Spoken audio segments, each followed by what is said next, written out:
Salam alaikum, nous sommes venus de l'Enziar, de l'Enbege. Ravi de vous retrouver encore une fois sur votre chaîne A2S Pro avec un immense plaisir. Continuez de vous abonner à la cloche de notification. Vous pouvez aimer, de partager, de commenter. Comme on a l'habitude de le faire, de voir sur ce qui concerne l'actualité politique sénégalaise. Nous allons voir sur Exile Ngagne Demba Toure. Nek un jeune brillant. Un jeune qui a avenir, c'est le Masha'Allah. Ma am yaakaar ne dafa nar a bokk ci jeunes yi nga xam ne ëllëg ñoom ñoo war a jiite réew mi te bés bu ñu jiitee réew mi yéene bi président Ousmane Sonko am ni président Ousmane Sonko mel loolu moom mooy continuer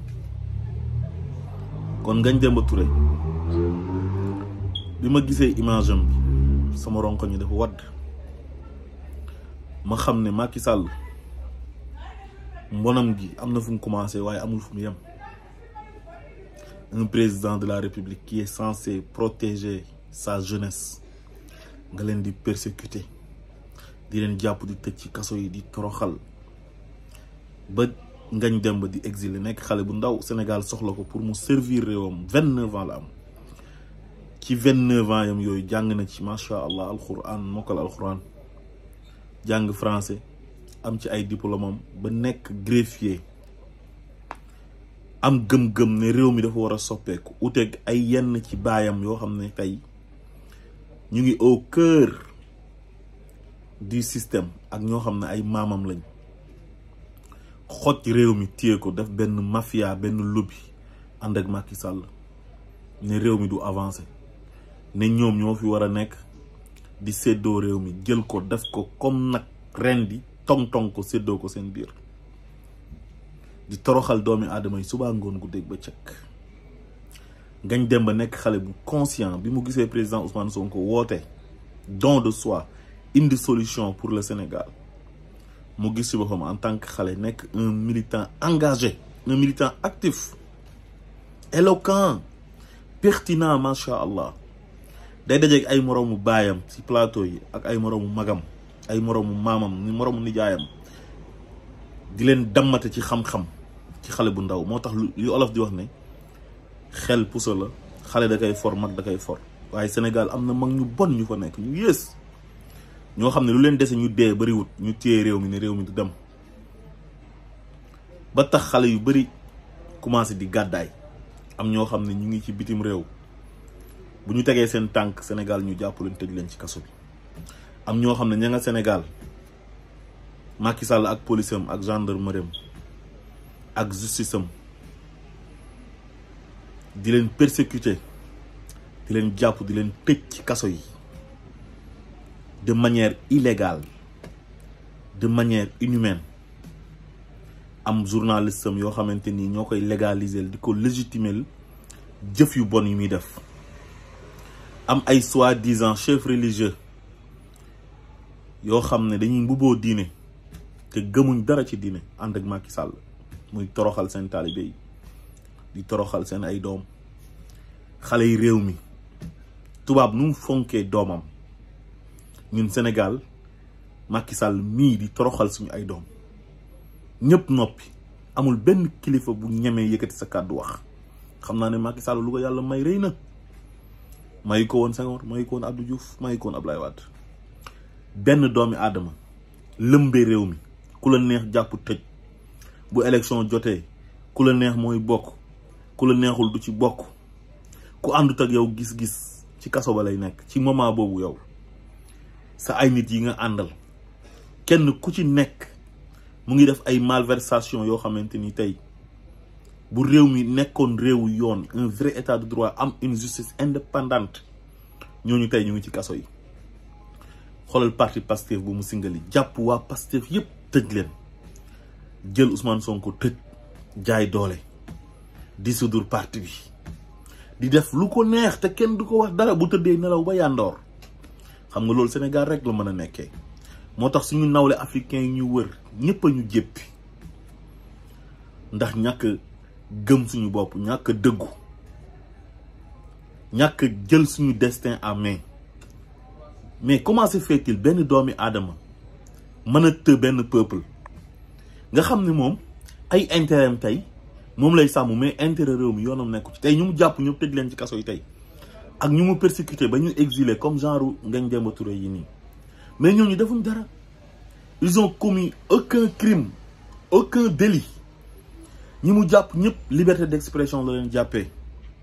ak ay manifestation nga xam ne droit la c'est un droit constitutionnel un droit fondamental ak ñoo xam ne Ousmane Sonko rek lañ bëgg mu jàpp leen tëj leen ci kaso bi ak ñoo xam ne dañoo nekkoon ci télévision yi comme ay ñoom Cheikh Bara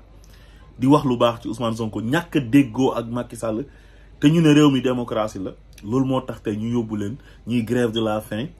ba tey ñu nekk ci diggante dund ak dee président Ousmane Sonko xoolal li ñuy daj tey depuis bi ko Macky Sall singalee ci impôt et domaine yow nit koo xamante ni sa parents yi dañ laa dugal école encadré la nga jàng ba réussir dem ba université def concours ENA nekk inspecteur des impôts et domaines di service réew pendant 15 ans mosoo sàcc xaalis benn président de la république un baadoolo de rien du tout un parvenu ñëw rek ñu jox ko nguur mu jël nit jël bigam ak fëyam na dàq naa kii ci administration bi mel ni moom réew mi te kenn du wax kenn ñemewut a wax ñëpp a ngi na tekk noppi man xawma lu xew Sénégal ba kenn ñemewul a wax lan moo xew Sénégal sëñ Moustapha Sy rek lañ gis muy résister ci ñuy tuddee seen bopp kilifa diine moom nguur gu fi ñëw résister na la soxlawul caisse noire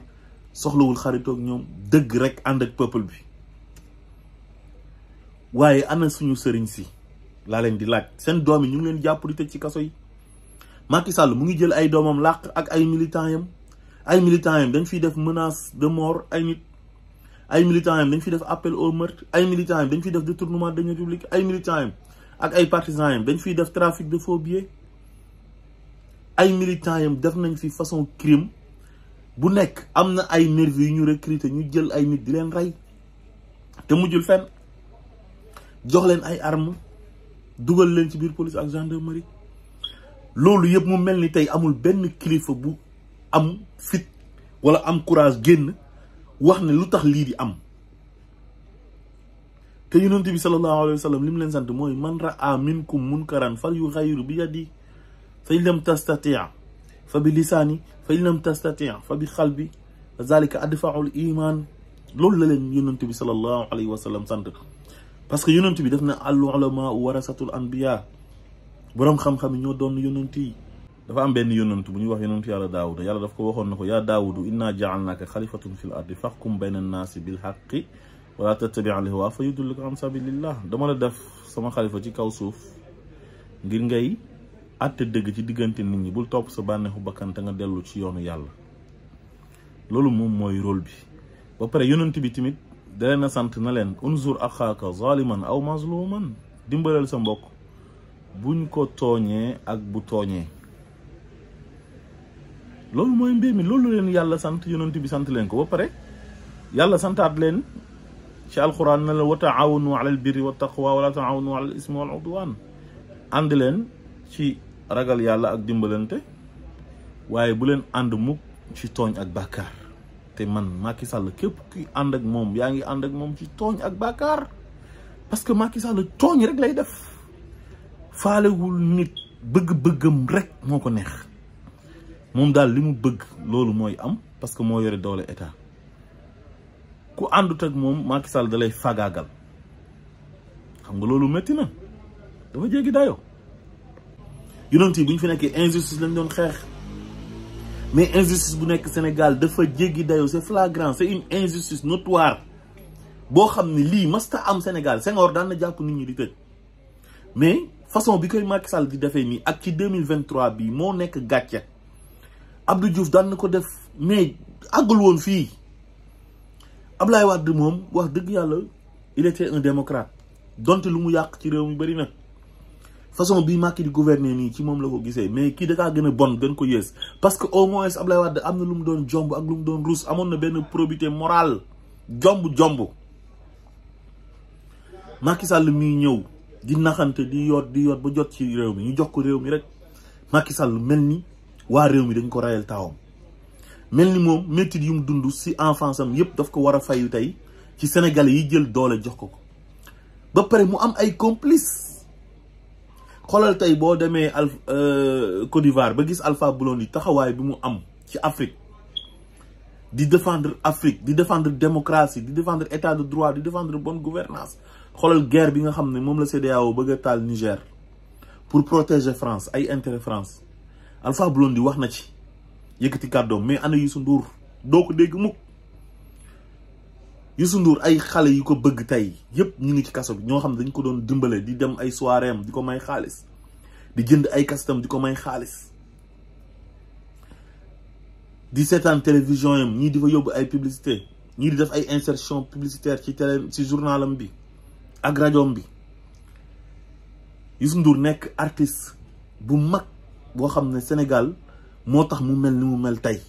bu turam àggee fu nekk ci àdduna bi Sénégal la tax Sénégalais yi ñoo ko propulsé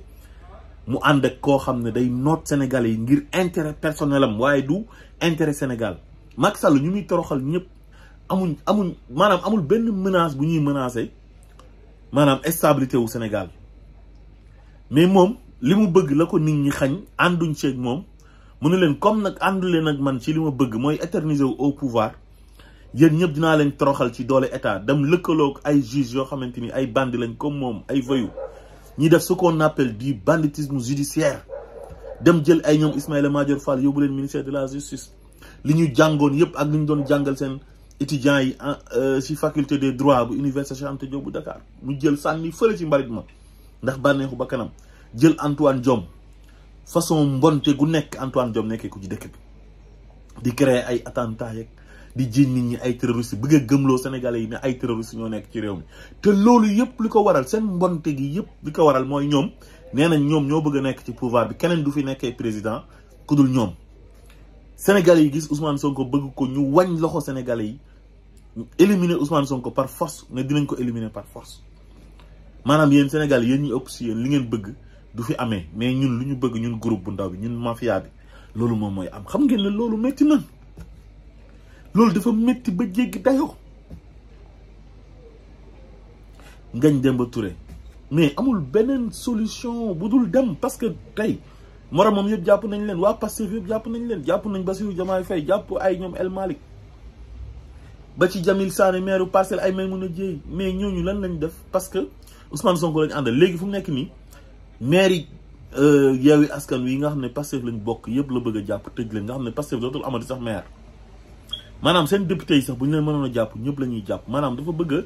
désonkorisé le Sénégal te Sénégal seen xol yi Sonko moo ci nekk. Macky Sall mën nga toog sa bureau yaag sa booy bu bon boobu Antoine Diome jël sa këyit bind sa décret na dissoudre nga parti Pastef yow yaay kan bay dissoudre parti boo xam ne ay sénégalais yu bëri ñoo ci adhéré yu nekk Sénégal ak yu nekk diaspora gëm parti bi mu nekk projet ñu présenté ko sénégalais yi ñu am ci droit yow nga ne parce que président de la république nga yow yaay toog nga ne bëgg-bëgg sama nawle sénégalais yooyu yëpp dama koy effacer supprimer ko parce que maa yore état maa yore justice maa yore police maa yore gendarmerie tey jii Sénégal buñ nekkoon ci état de droit dëgg justice bi day moom boppam te justice bi bu baaxoon ba moom boppam li am nii yëpp du am ku noonu Ousmane Sonko kenn du ko tëj ku noonu ñi ñu jàpp détenu politique yi ñu jàpp tëj ci kaso bi kenn du leen tëj ku noonu Macky Sall ñi mu nekkal te ñuy def ay ñaawteef suba ngoon guddeeg bëccëg ñu ngi ci kaso bi loolu moo tax justice dafa am solo mais tey suñu système bi bu ñu amee président bu bon bu mel ni Macky Sall justice bi nii rek lay mën a mel parce que moom mooy président conseil supérieur de la magistrature vice président bi mooy ministre de la justice am comme genre Ismaïla Madior Fall yu bon yi nga xam ne gëmuñ dara gëmuñ yàlla gëmuñ yenant amuñ benn humanisme nekk ay nit ñu bon ñooñu lay lëkkalool tey ànd ak ñoom jël sénégalais yi di leen noot di leen toroxal pour ñoom seen bëgg-bëgg taluñ sax sénégalais yi soblee ngi cher dund gi cher sénégalais yaa ngi sonn bu ñu feebaree duñu faju di dund gu métti extrême pauvreté moo am Sénégal Macky Sall yoonam nekku ci di persécuter xale yi xam nga ne Ngagne Demba Touré mii tey bu demee ba choisir Mali di fa dem parce que Mali dañoo xeex seen indépendance ba am ko fu mu nekk nii ku fa dem tey maanaam da ngay rëcc parce que amuñ benn fit ba naan dañuy laaj état malien pour ñu extrader leen ay xale mais et puis Macky Sall nit ñu muy jàpp di tëj ban plaisir la ciy am parce que ànduñ ak man mel ni yow Sénégal yaa ko moom.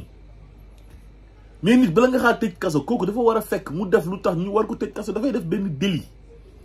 wala mu menacer l'intégrité du pays wala mu menacer l'instabilité du pays mu tooñ def loo xamante ni tey yoon daf koy bañ mais tey Sénégal Macky ñi muy jàpp mooy ñi nga xam ne ànduñu ak moom bokkuñu ak moom gis-gis ñoom lay persécuté dégg naa fu mu nekk nii sûreté urbaine mu ngi dem ci banlieue bi di dugg ci kër yi di dajji kër yi di jàpp xale yi di tëj maanaam ñoom dañuy agressé nit ñi léegi da même Ousmane Sonko bi nga xam ne kilifa la ay sénégalais bëgg ko ay kilifa ay mag ay ndaw ñoo xam ne seen ay ndaw la sénégalais lañ agressé nañ ko fi toj vitre otoom agressé ko fi aspergé ko benn liquide biñ koy mujjee jëli këram ñëw naan di ko toroxal naan ko da ngaa sàcc portable ñëw dajji këram mais violence boobu man laa xamul pour lan la quoi lan cette violence là léegi Macky képp koo xam ne mënoo ko defal sale boulot ci police ak gendarmerie fële la lay teg du la jiital justice bi tamit c'est comme celui qui préside le conseil supérieur de la magistrature képp ku bonul comme moom nga xam ne mënoo ko defal liggéey bu salte comme liggéey bu bon bi ñu koy defal ñoom Abdou Karim Diop li ñu koy defal nii ak ñoom Amadou Diouf ak ay ñoom Maham Diallo soo ko mënul doo nekk doyen des juges doo nekk procureur ay ñoom Téliko Tamba la leen di sànni ci àll ba su ma tuddee Tamba sama xel dem ci Zahra Wague xale bu ndaw parce que dafa tuddee boppam doomi Ousmane Sonko ñu jàpp ko tëj ko naan ko ay appel à l'insurrection fu mu nekk ni Sénégal maanaam débat politique amatu fa mayetuñ kenn nga wax dara loo wax ñu oola na la def nga appel à l'insurrection wala atteinte à la sûreté de l'État. Zahra xale boobu ban appel à l'insurrection la mën a def Zahra boobu nan lay def ba daaneel nguur parce que mu ngi tudd Zahra bu Ousmane Sonko doomi Ousmane Sonko te bi président bi demee Tamba am na benn question bu mu ko posé woon boo xam ne xëy na neexu ko parce que jour sax dafa mer ne ko seen financement yi waa APR rek ngeen di financer mooy DER beeg yooyu bi muy tontu xale bi sax dafa mer te xale boobu laa la wax Amadou Sall Khadou ak Ibrahima yooyu yëpp ñoo ko mag xale bu ndaw la ay 22 ans la am xawma mais Macky maanaam moom kenn du ñàkk ànd ak moom boo àndut ak moom boo dee sax Macky Sall du la jàlle mais lii c'est catastrophique su fekkoon un citoyen lambda moo mel nii du feeñ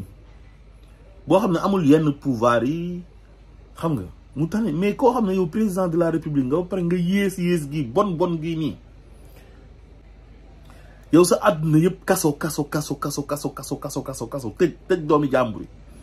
nekk ak sa doom yi tëdd seen climatiseur gis nga magistrat yi nii di jàpp nit ñi di tëj ak procureur am yi ñoom ñu ngi nekk ak seen doom yi di fanaan ci ay climatiseur bu ñu yeewoo taal seen oto yi tooy jël seen ay doom yóbbu école dem tribunal dugg seen ay bureau yi sedd jàpp ay doomi jàmbur yoo xam ne defuñ dara di leen tëj mel ni Sénégal royaume la su fekkee Sénégal léegi royaume la mais wax leen ñu ko ne c'est un royaume maintenant ñu xam ne royaume la parce que man démocratie li ma ci xam mooy il faut président bi nit ñi contre ko tey jii xale yi ñu waroon a utiliser seen xam-xam comme genre Ngagne Demba Toure yi nii bàyyi leen ci réew mi ñu liggéey mais seen gëm-gëm tax na tey biñ leen persécuté dañoo daw dem exilé ji génn réew mi te bëri nañ ci ay morom am na ñoo xamante ni fas yéenatuñ teg seen tànk Sénégal tànk Macky Sall jógee wu fa am ñoo xam ne tey xam naa ne ñu ngay ut yoon bu ñu gàddaayee gedd réew ma carrément Macky Sall dafa xañ Sénégalais yi jàmm Macky Sall jooyloo na Sénégalais yi Macky Sall tàngal na xolu ay Sénégalais Macky Sall tas na fi ay famille Macky Sall jaxase na Sénégalais yi ay mbokk yàq Sénégal amatul presse journalistes yi nangootu ñoo wax ku wax mu jàpp sa organe de presse tëj wala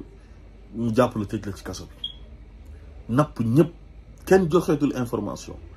Youssou Ndour moom dafa jël rajo mbeeg télém bi jokko na ko am ITV même chose 2S même chose 7TV même chose Walfadjri ñoo ciy xaw a jéngu bu événement jotee bu ñu ko génnee ñu tëj leen te ay père de famille ak ay mère de famille ñoo fa nekk di liggéey mais terewul ñu ngi résister am seen ay chroniqueur ñoom Mame Birame Wathie ñoom Awa Diop Ndiaye Pape Makhtar Moustapha Diop ñoom ñëpp di résister di informer nit ñi di wax li xew ci réew mi di analyser ak chaîne YouTube bi télévision en ligne yi macha allah ak Pape Alé Niang moom mu ngi résister à sa manière mu ngi def liggéeyam ne kenn du ko teree def liggéeyam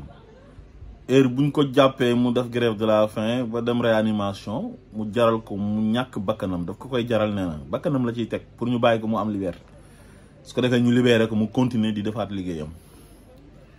maa ngi ko dégg muy interviewé jabaru Didier Badji bi dégg naa ko mu defal interview ñaari soxna Ousmane Sonko yi soxna Khady ak soxna Anna yàlla na leen yàlla may xolu muñ te yàlla teggi leen jafe-jafe yi ngeen nekk parce que dafa métti dëkk ci dëkk ñu lay persécuter nga am ay droit ci dëkk ba parce que waa ji mooy président nee na sa jëkkër àndut ak moom ñu jël doole état ànd ak ay voyous ci gendarmerie ci police ci justice partout jël doole Sénégal yi maanaam doole bi ko sénégalais yi jox mu koy xeexee benn nit métti na lool yaay Ousmane Sonko xam naa ne mu ngi dund lu métti ay soxnaam ay doomam ay sëram ay frèram ay mbokkam parce que dafa métti te Ousmane Sonko deful dara lu dul waa Sénégal ñoo ko bëgg rek Macky Sall na ko lu tax waa Sénégal di la bëgg kenn du la fi bëggee Ousmane Sonko amul benn droit Sénégal amul droit wu def nemmeeku tour activité politique am su waxee ci espace public bi mooy débat politique bi ñu porté ko plainte ne ko dang ñoo diffamé buy dem tribunal ñu agressé ko maanaam daal Sénégal daal mu ngi noonu métti na ba ci kanamu yàlla ak chaîne YouTube bi télévision en ligne yi macha allah li xew Sénégal métti na ba ci kanamu yàlla métti na kenn xamut lan la te gis nga kilifa yi war a wax te noppi billahi ëllëg di ngeen rëccu lu bëree bëri su fekkee Macky Sall moo leen jaral lii wallahi bés bu fi Macky Sall jógee yàlla na fekk yéen ñëpp ngeen nekk yàlla ngeen gudd fan yéen ñëpp waaye lii lu ko jar ci àdduna man laa gisul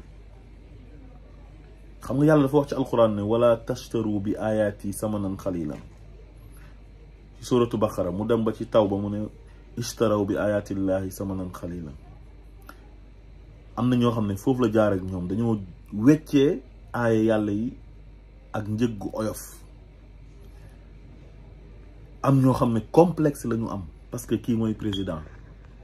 mu ñëw di leen sosal di sos ci Ousmane di sosal Ousmane Sonko nan Ousmane Sonko nii la mel naa la mel te Ousmane Sonko moo ko gën fuuf te ñoom ñi nga xam ne moom moo leen di jaxase ak Ousmane Sonko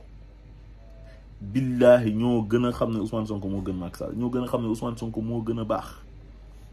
Ousmane Sonko sax moo leen gën a jege ñoom kilifa diine yi parce que au moins jàng na alxuraan mokkal na ko mën na ko firi am na lum ci man am na spiritualité bu nekk ci moom am na mérite masul sàcc xaalisu Sénégal mais Sénégal léegi maanaam sàcc yi sax ñoom ñoo fa ëpp droit léegi ñi nga xam ne dañoo baax maanaam léegi mbon mooy règle Sénégal baax exception la kenn amul droit baax ku baax ñu xeex la da ngay dem ba dootoo amati sax envie nekk sénégalais billahi wallahi tallahi te ñun dañoo bëgg Sénégal mais yàlla daf ñoo nattu te suñu nattu ak suñu mbugalu yàlla mënta weesu Macky Sall mi ñu fal en 2012 loolu gëm naa ne mbugal yu yàlla la ndax suñu hypocrisie suñu naafeq suñu bon suñu iñaan suñu fiir ku baax ñu xeex la bëgguñ ku baax bala ñu laa bëgg daal nga nekk ku waye di fecce ka di def yëfu ñàkk fayda ñu bëgg la mais boo tegee ci yoonu siratul mustaqim jub ñëpp def la noonu borom dara yu ngand yeeg borom mbaxana yeeg borom kurus yi nga xam dañuy oote diine sax ñoo lay njëkk a bañ ci la xeex